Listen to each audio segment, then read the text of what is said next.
Have you ever felt like a ghost in the room, your voice unheard, your presence overlooked? Do you find yourself replaying conversations, wondering why your ideas were dismissed or why you failed to command the attention you deserved? Perhaps you've tried to be louder, more assertive, or meticulously agreeable, believing that if you just found the right formula, you could finally earn the unwavering respect of your peers, your colleagues, and even yourself. You might have built a careful facade of competence, a polished exterior designed to project confidence, yet you still feel that gnawing sense of being underestimated, that chilling, pervasive feeling of being fundamentally unseen. You walk through life with an invisible hunger, a desperate ache for a specific kind of recognition that always seems just out of reach. It's the feeling in a meeting when you offer an idea, and it is met with a flat, indifferent silence, only for someone else to rephrase it 5 minutes later to thunderous approval. It is the subtle but unmistakable shift in a group conversation when the focus glides right over you, as if you were a pane of clear glass. It is the exhausting labor of constantly having to prove your worth, to justify your existence, to fight for a sliver of the consideration that others seem to command simply by showing up. You have been told this is a matter of confidence, a problem of technique, but it is something far deeper, far more primal. You believe that respect is something you must chase, a prize to be won through relentless effort and performance.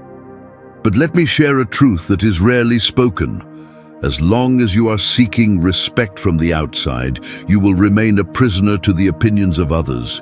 You will be at the mercy of their moods, their biases, and their fleeting judgments. The constant effort to manage their perceptions will leave you exhausted and, ironically, less respectable. This is not a sign of your inadequacy. It is the universal human condition for those who have not yet learned the secret. The real difference between those who are effortlessly respected and those who are perpetually ignored lies not in what they do, but in the subtle, almost invisible habits that govern their being. True, unshakable respect is not granted. It is commanded. It is the natural consequence of a profound internal alignment, a state of being that radiates from your very core. It is not about mastering a set of manipulative tactics. It is about cultivating a way of life that makes respect the only logical response. This isn't about faking it until you make it. It's about becoming the person who no longer needs to fake it. Because genuine power is never about the noise you make, but the silence you command. It is the full, courageous awareness of your own value reflected back at you in the eyes of the world. The foundation of all respect begins in the unseen world of your own mind.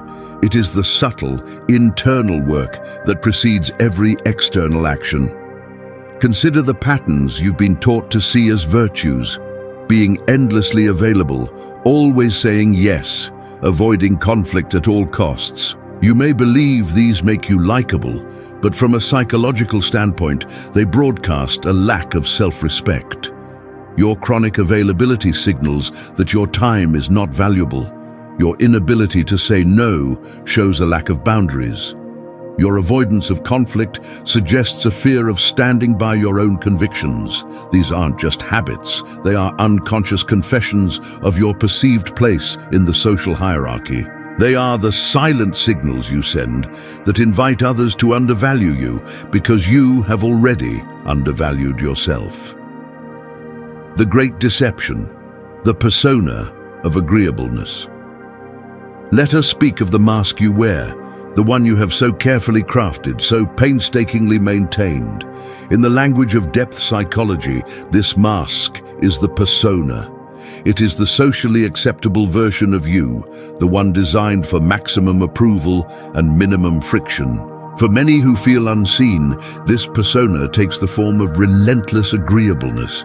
It is the smiling, helpful, accommodating character who never complains, never imposes, never has a conflicting need. This is the good person, the nice guy, the team player. You were taught that this mask was a virtue, that it would earn you love, acceptance, and by extension, respect. But you have been sold a profound and devastating lie. This persona was not born of malice, it was born of survival. As a child, you learned, with the uncanny perception of the vulnerable, what behaviors earned you safety and affection. Perhaps you had a volatile parent, and you discovered that being small, quiet, and compliant was the only way to avoid their wrath. Perhaps you were praised only for your achievements, and so you learned that your worth was contingent on your utility to others. You became a master at reading the room, at anticipating the needs of others, at shape-shifting your very being to fit the mold of what was required. This was a brilliant strategy. It kept you safe. It allowed you to navigate the treacherous waters of your early life.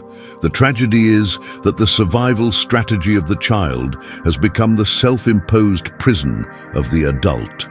The mask that once protected you now suffocates you.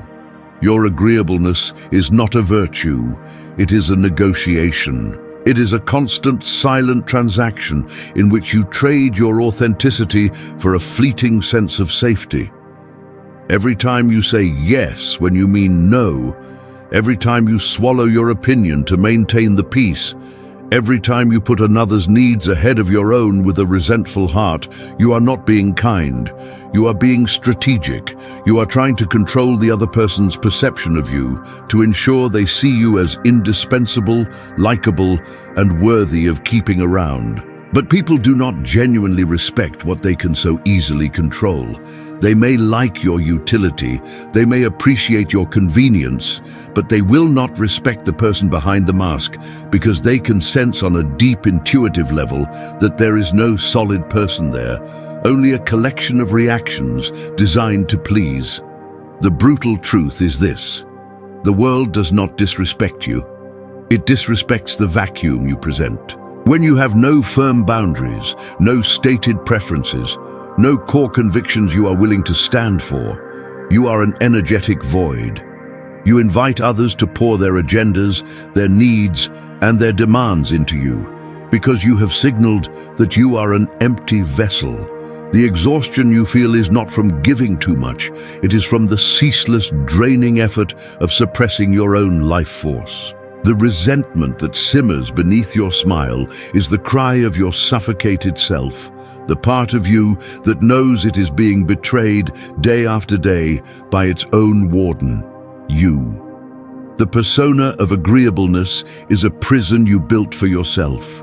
It seems safe because it protects you from immediate conflict, from rejection, from the terrifying possibility that someone might not like the real you. But this safety is an illusion. The walls of this prison do not keep others out.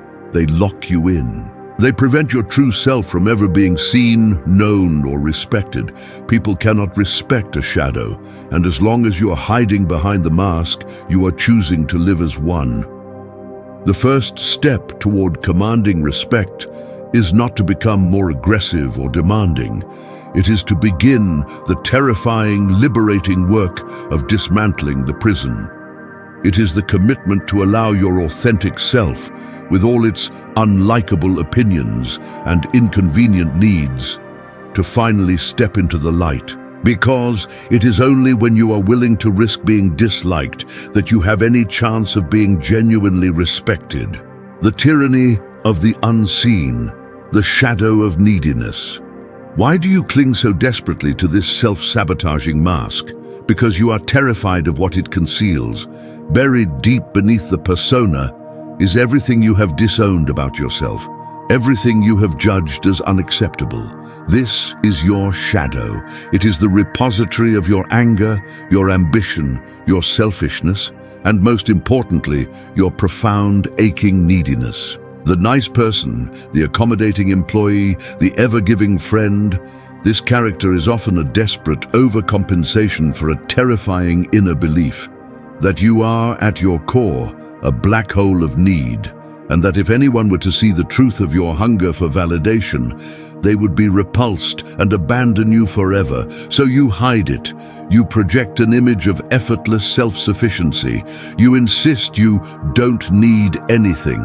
You are the helper, never the helped. Yet, the more you consciously deny your needs, the more powerfully they control you from the unconscious. This is the tyranny of the shadow. It leaks out in the subtle tells that undermine every interaction. It is the upward inflection in your voice that turns a statement into a plea. It is the deferential nod, the apologetic posture, the hurried speech that rushes to finish before you've taken up too much time. It is the constant, subtle monitoring of others for signs of approval or disapproval.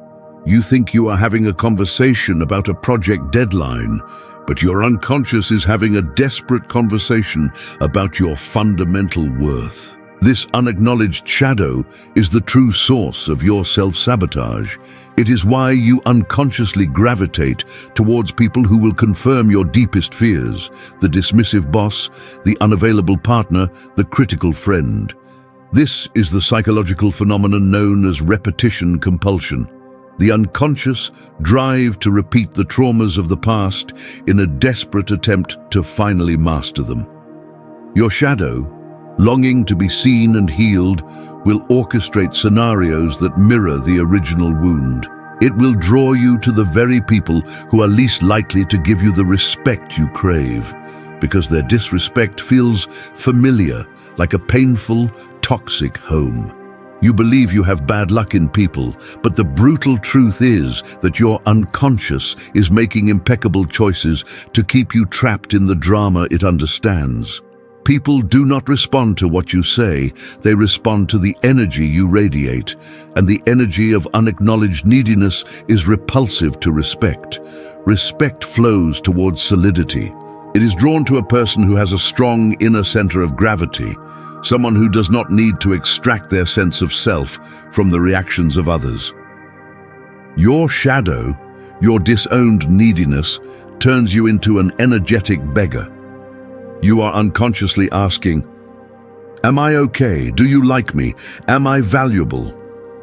And the world, sensing this begging bowl held out, will either ignore you or give you pennies of condescending pity, but it will never give you the gold of genuine respect. To integrate the shadow is not to become a selfish or demanding person. It is the opposite. It is to finally acknowledge your own needs with such clarity and honesty that you no longer have to manipulate others to meet them. It is to learn to give yourself the validation you seek, to become your own source of approval. When you can sit with your own loneliness without panicking, when you can face your own desire for recognition without shame, that neediness loses its desperate charge. It transforms from a gaping wound into a simple human trait. You can then ask for what you need directly and cleanly, without the manipulative baggage of your persona. You can state your case without your voice shaking with the terror of rejection. The irony is that when you no longer need others' respect to feel whole, you finally become the kind of whole person who commands it effortlessly.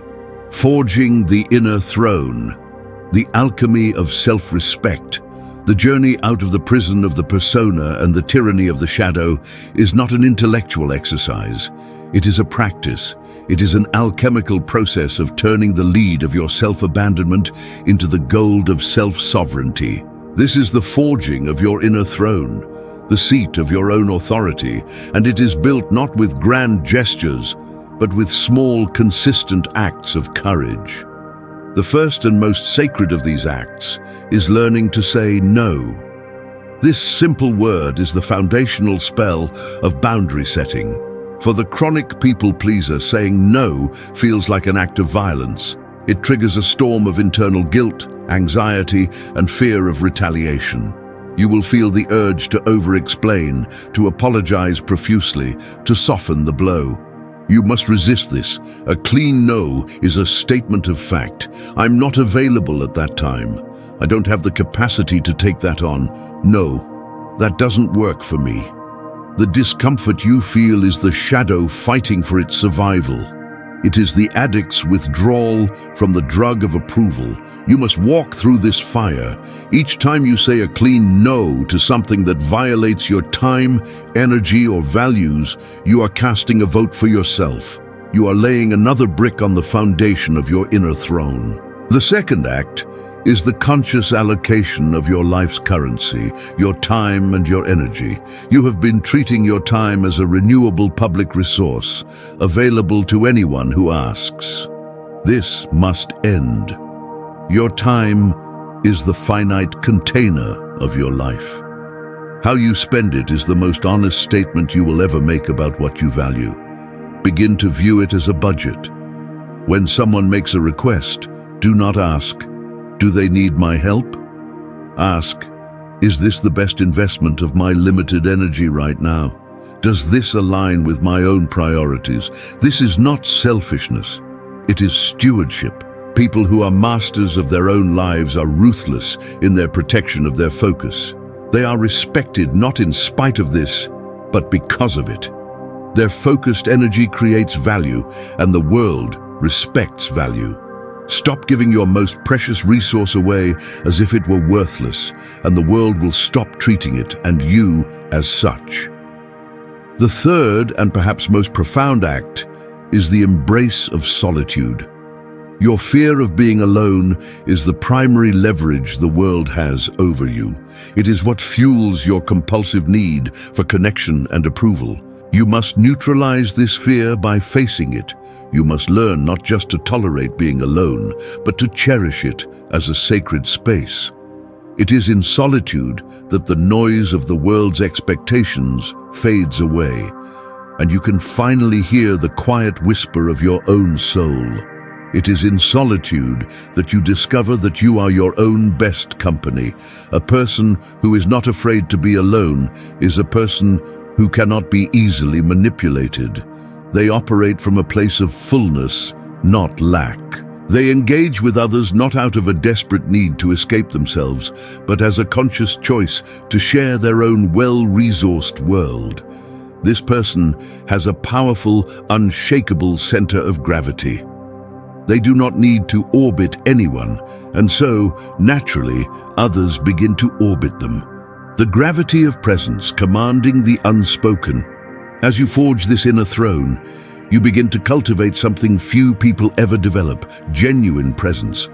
We are not speaking of mere physical presence, but of an energetic weight, a palpable gravity that settles a room. You have felt it before. It is the person who walks into a chaotic meeting and, without raising their voice, brings a sense of calm and focus. It is the individual who listens with such profound stillness that you feel truly, deeply heard for the first time. This is not a technique. It is an overflow of their internal state. The person who is constantly seeking approval lives in a state of energetic diffusion. Their attention is fragmented, their senses always turned outward, scanning for threats and opportunities for validation. Their energy leaks in 1,000 different directions. This makes them feel light, flighty, and insubstantial to others. They are a scattered signal that is easily ignored. In contrast, the person who commands respect has gathered their energy. They have brought their awareness home to their own body, to the present moment. They are grounded. This is a habit you must cultivate with the same diligence as setting boundaries. It begins with the breath. Throughout your day, create moments to consciously drop your awareness out of the frantic chatter of your mind and into the physical sensation of your body. Feel your feet on the floor. Feel the weight of your body in your chair. This is not a spiritual platitude, it is a neurological recalibration. It pulls you out of the anxious, time-traveling parts of your brain and anchors you in the calm, solid reality of the now. Before you walk into an important room, take 3 deep, deliberate breaths. With each exhale, imagine your energy dropping from your head down into your center. Move with intention, not haste. Walk as if you have a destination and a right to be there. Place your coffee cup on the table with deliberation, not a clatter of nerves. These small physical acts of mindfulness create a profound energetic shift. They stop the frantic leakage of your power. You cease to be a nervous, scattered field and become a dense, coherent core. This is the gravity of presence. It is a quiet declaration of self-possession that is felt by everyone on an unconscious level. It is what makes people instinctively lower their voices when you speak. It is what makes them lean in. They are not responding to your words. They are responding to the undeniable solidity of your being. You have stopped being a flickering candle, begging for air, and have become a steady, self-contained flame that draws others in with its warmth and light. The language of power, speaking from the core. As this inner gravity takes hold, your very way of communicating will transform. You will begin to speak not from the shallow place of the persona, which seeks to please, but from the deep, resonant place of your core. This is the language of quiet power, and it is defined by what it omits as much as by what it includes. The most powerful tool in this new language is silence.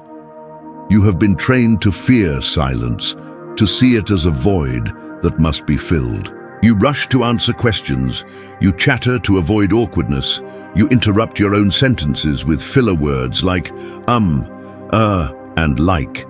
This is a broadcast of anxiety. From this day forward, you will learn to wield silence as a shield and a sword.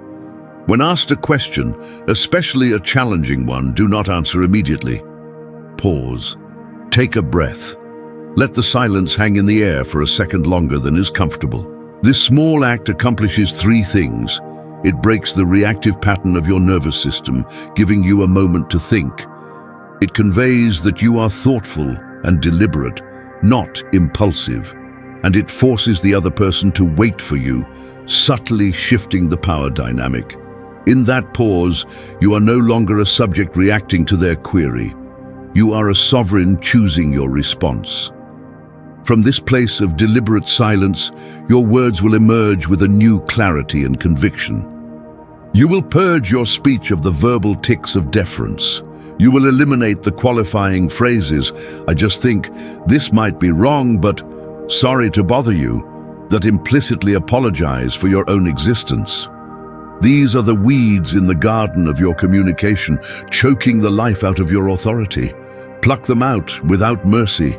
State your ideas as facts, not as questions. The deadline is Friday instead of, "Do you think we can get this done by Friday?" Replace, "I feel like we should," with "my recommendation is." This is not about being aggressive, it is about being clear. Ambiguity is the language of the powerless, of those who are afraid to commit to their own thoughts. Clarity is the language of the respected. Pay attention to your tonality. The voice of the supplicant rises at the end of a sentence, turning a statement into a question. It is the sound of seeking approval. The voice of authority has a downward inflection. It is calm, measured, and resonant. Practice speaking from your diaphragm, not your throat. A voice that comes from your core carries a literal and metaphorical weight. It is not about being loud, it is about being resonant. This voice conveys a certainty that is felt before it is understood. Finally, you must fundamentally change your relationship with the opinions of others. You have been treating them as verdicts, as pronouncements on your worth. This makes you fragile, a ship tossed on the waves of others' moods. A person of power treats others' opinions as mere data. They can listen with genuine curiosity, extract any useful information, and discard the rest without emotional attachment. Their sense of self is not on the table for negotiation, it is internally referenced.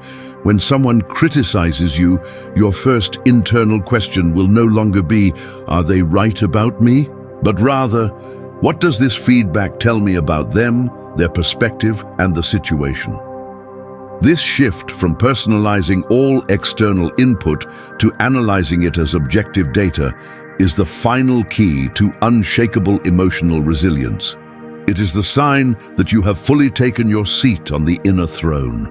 the unbreachable fortress, integration, and wholeness. And so, we arrive at the great secret. The path to commanding respect is not about building an impenetrable fortress around yourself to keep the world out. It is not about becoming hard, cold, or invulnerable. That is the path of fear, the strategy of a brittle ego. The true path is the exact opposite. It is about becoming so radically open to yourself, so fully integrated that there are no longer any cracks in your foundation for the world's disrespect to seep into. The criticism or dismissal of others only has the power to wound you when it strikes an unacknowledged truth within you. If someone calls you incompetent, it only stings if a secret part of you fears that you are, in fact, incompetent. If you are dismissed in a meeting, the pain is only amplified by the shadow belief that your voice is not worthy of being heard. The external event is merely a trigger for a pre-existing internal wound. The world is not attacking you. It is simply revealing to you where you are at war with yourself. The ultimate act of power, therefore, is to proactively go to war with your own self-deception. It is the process Carl Jung called individuation, the journey of becoming an individual, meaning no longer divided against yourself. It is the courageous work of looking into your own shadow and embracing what you find. You must own your incompetence, your fear, your neediness, your anger, not by acting them out, but by acknowledging their existence within you without judgment. You bring them out of the darkness and into the light of your own consciousness. When you have done this work, when you have accepted your own flaws and integrated them into a complete picture of who you are, the words of others lose their venom. If someone calls you incompetent, you can agree with them. Yes, in that specific area, I still have much to learn. The accusation has no charge because you have already accepted that truth. If someone dismisses your idea, you can assess it with detachment because your self-worth is no longer tied to the success of that single idea. You are no longer defending a fragile facade. You are standing on the solid ground of your own wholeness. This is the unbreachable fortress. It is not a wall. It is a state of being. It is a profound, unshakable wholeness. You may still feel the sting of an insult, but it will be a surface sensation, not a soul wound. You may still feel disappointment, but it will not shatter your core. You have ceased to be a collection of reactive parts, and you have become a unified, conscious center. You have stopped living on the chaotic surface of life, tossed about by every wave, and you have learned to inhabit the still, silent depths of your own being. Know this, however, this path can be a lonely one. As you become more whole, you will no longer fit into the dynamics that defined your old life. The friends who only liked you for your compliance may fall away. The colleagues who benefited from your lack of boundaries may become hostile. Your newfound solidity will be a mirror that reflects their own fragmentation, and they may not like what they see. You must be willing to let go of what is no longer in alignment with who you are becoming. This is not a rejection, it is a maturation. It is the necessary price of sovereignty. The world may continue to knock, but it will no longer find a hollow door. It will find a mountain. And the world does not disrespect a mountain. It may try to climb it, it may marvel at it, it may ignore it, but it respects its sheer, unmovable presence. You will feel the winds of opinion, the rains of criticism, and the storms of conflict. But you will remain. Not because you are unfeeling, but because you are the mountain itself, vast, ancient, and deeply rooted in your own truth. If this profound message has resonated within you, if a dormant part of you has stirred and awakened, then affirm your choice. Affirm that you are ready to stop performing and start being. The throne of your own life has been empty for far too long. It is time to take your seat.